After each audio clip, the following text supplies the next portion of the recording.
She went into labor at 30,000 feet and blamed me when her baby died. I was scrolling through Reddit during pre-flight prep when I saw this post. 8 months pregnant, baby has serious health issues. How do I maximize compensation? My stomach turned. Your baby isn't healthy and you're thinking about money? The top comment had dozens of upvotes. Take labor-inducing drugs right before boarding. Make sure the baby comes during flight. Flight attendants aren't doctors, blame them for any complications. Threaten lawsuits, get media involved, profit. I'm a flight attendant. Apparently, our lives mean nothing. I was about to report the post when our crew chat pinged. Pregnant. Passenger, 6 months, special attention needed. Part 1. I'd just acknowledged the message when boarding began. A pregnant woman approached the one from our briefing. Professional habits kicked in despite my racing thoughts. Ms. Mitchell? Right this way. Your seat's here in the front row. If you need anything, just press the call button. After settling her in, I exhaled. She seemed pleasant enough, belly not too large. Maybe I was paranoid from that awful Reddit post. Passengers continued boarding. When the plane was nearly full, Ms. Mitchell flagged me down. This seat's too cramped. Can you help? I paused. I'm sorry, but we're completely full. Today. You're actually in our most spacious economy seat. We specifically assigned it for your comfort. She nodded slowly. The most spacious in economy? Yes, ma'am. Why not business class? Wouldn't that be better? My heart sank. Here we go. Business class requires a separate ticket purchase, and we're fully booked today. But I'm pregnant. Surely you can make an exception. I understand, but all seats are occupied. I'll pay the difference. I'm sorry, but upgrades aren't possible on full flights. She grabbed my sleeve as I turned to leave. So you're really not going to help, eh? Pregnant woman? I maintained my smile.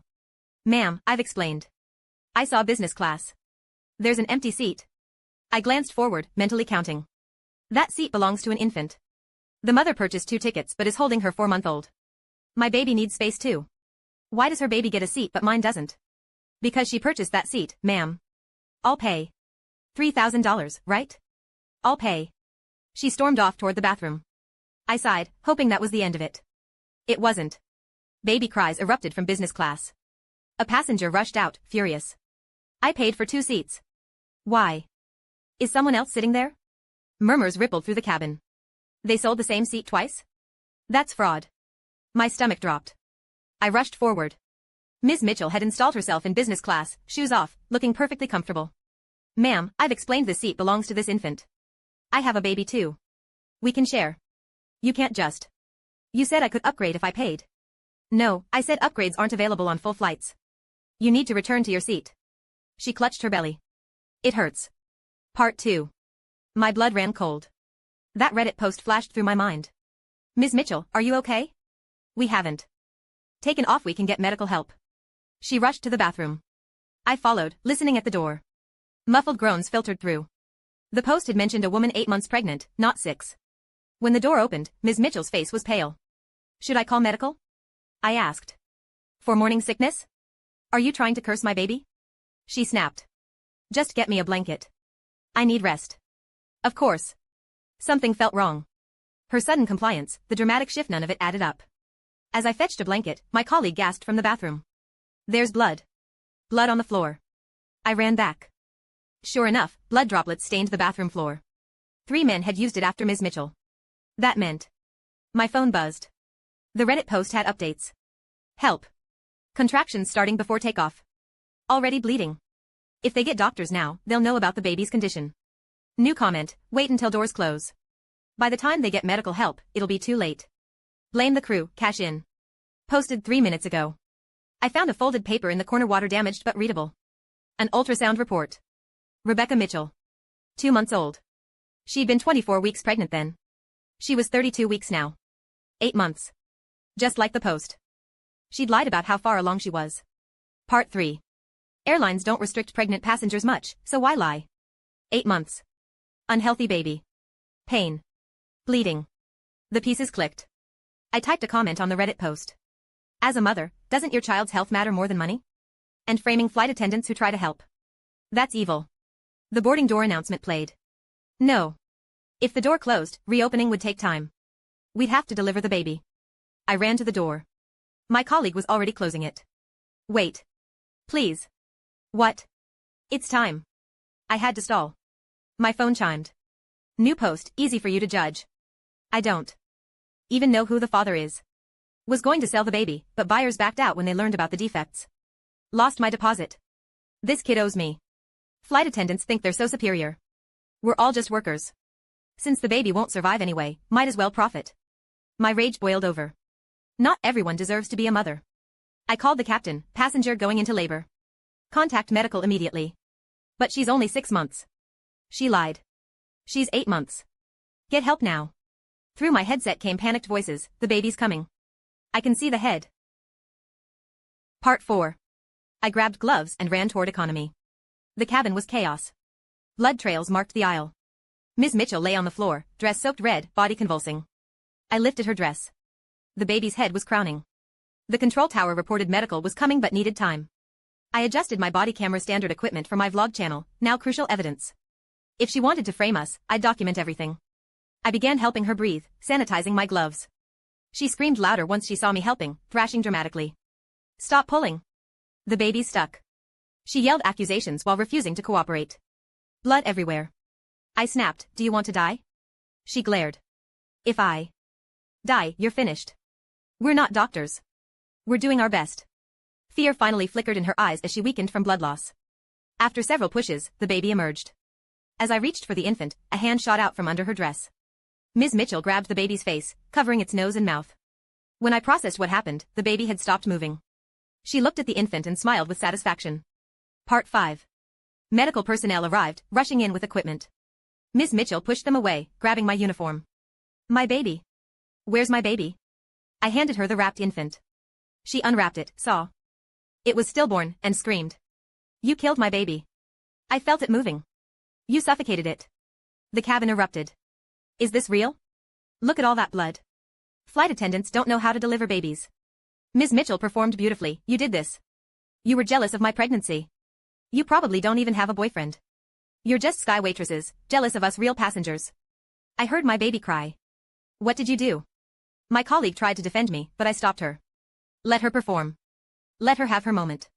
Because when I saw her hands on that baby's face, covering its airways, I knew exactly what kind of monster she was. This innocent life was just currency to her. I made sure my body camera captured everything. Maybe we should get you to a hospital? Your baby might still have a chance. Why aren't you rushing? Don't you care? The crowd started questioning her priorities.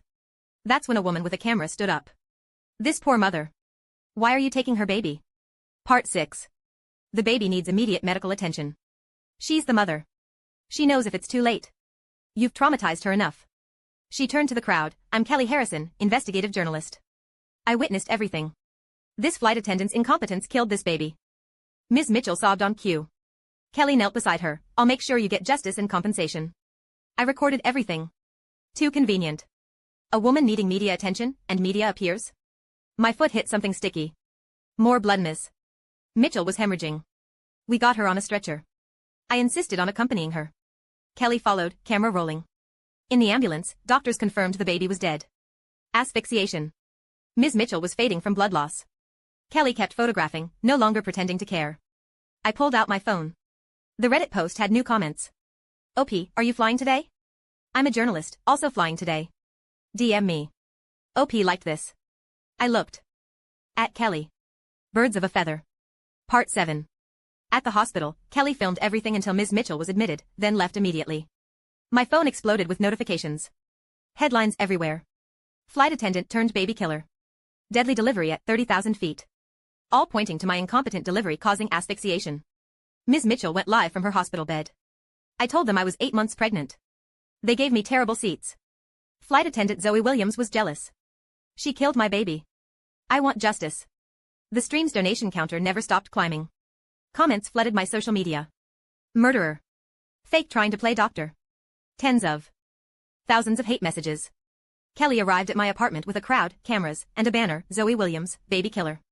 Ms. Mitchell rolled up in a wheelchair, standing to approach me. $50,000, and this ends now. I said loudly, what? You're selling your baby for $50,000? Cameras flashed everywhere. Part 8. Are you insane? You want to destroy yourself? $50,000 for your baby? Is that the going rate? What are you trying? I whispered in her ear, I want you to pay for murder. I went inside and started my live stream, connecting my doorbell camera. Ms. Mitchell's mask slipped on camera. Viewers saw her real face, completely different from her grieving mother act. Online opinions started shifting. I opened my phone, showing her the video of her hands on the baby's face. She panicked. Fear finally, real fear in her eyes. Good. Feel what that baby felt in its first and last moments. I hit upload. Her face went white. Part 9. After posting, I waved at the media, check online. Then I called 911, I need to report a murder. Thanks to Ms. Mitchell's publicity stunt, police responded immediately. The video gave probable cause for an autopsy. The tiny body had been in cold storage. Ms. Mitchell never planned a burial. She only wanted money. Ms. Mitchell was arrested. Kelly brought a lawyer, claiming my video was AI generated. I presented authentication certificates. Kelly suddenly turned on Ms. Mitchell, filming her. I can't believe you killed your own baby. She bowed to me. I'm sorry I believed her lies. I'll help you get justice. I laughed. You can help, Kelly. But you won't have time. The next second, handcuffs clicked on Kelly's wrists. I'm just a journalist. Right. The Reddit post, remember? Both women went pale. How could you know? Who suggested using the baby for profit? Who suggested media manipulation? Who played with a life? Police found the Reddit messages between them: conspiracy to commit fraud, child endangerment, and murder. The donations paid for the baby's proper burial. Ms. Mitchell got 25 to life for murder. Kelly got 15 years as an accomplice. Epilogue. Some people asked why I didn't intervene sooner, why I let it play out. Because monsters like these need to be exposed completely. That baby deserved for the world to know what happened. Every flight attendant who's been abused, every service worker who's been degraded, this was for all of us. We're not lesser beings. We're humans trying to help, even when people like Rebecca Mitchell see us as stepping stones to profit. That innocent life mattered. Even if its own mother didn't think so. Sometimes the best thing you can do is let evil reveal itself, then make sure it faces consequences. Rest in peace, little one. The world knows your story now. The end.